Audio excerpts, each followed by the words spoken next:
तो पुण्यातील स्वारगेट बस स्थानकावरील अत्याचाराच्या घटनेनंतर राज्यभरातील एसटी डेपोंमधील सुरक्षा व्यवस्था ऐरणीवर आली आहे। मुंबईतील कुर्ला एसटी डेपोमध्ये आरटीओनं जप्त केलेल्या गाड्या धुळखात पडल्या, त्यामुळे या ठिकाणी सुरक्षेचा प्रश्न निर्माण झालेला आहे।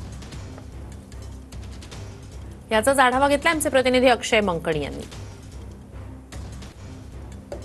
एसटी आगारांमधील सुरक्षा व्यवस्था ही चोख आहे का, या सगळ्या संदर्भातला रियालिटी चेक आपण करतोय। सध्या आपण कुर्ल्याच्या एसटी डेपोमध्ये आहोत आणि या एसटी डेपोमध्ये आता प्रवाशांची वर्दळ जी आहे ती सध्या आपल्याला या एसटी डेपोमध्ये पाहायला मिळते आणि एसटी डेपोमधल्या सुरक्षेची संपूर्ण सुरक्षा व्यवस्था चोख आहे का, हा प्रश्न आता ऐरणीवरती का आलेला आहे। तर आपण सध्या कुर्ल्याच्या एसटी डेपोमध्ये आहोत आणि आपण पाहू शकतो की कंट्रोलर चौकशी कार्यालय आहे, जिथे एसटी कंट्रोलर बसतात रात्रभर। आपण पाहू शकतो की या संपूर्ण कुर्ल्याच्या एसटी डेपोमध्ये सीसीटीव्ही कॅमेरे सुद्धा लावण्यात आलेले आहेत। जवळपास 8 ते 9 सीसीटीव्ही कॅमेरे जे आहेत या ठिकाणी लावलेले आहेत आणि या ठिकाणी संपूर्ण एलईडी स्क्रीनवरती बस डेपोमध्ये असलेल्या संपूर्ण सीसीटीव्ही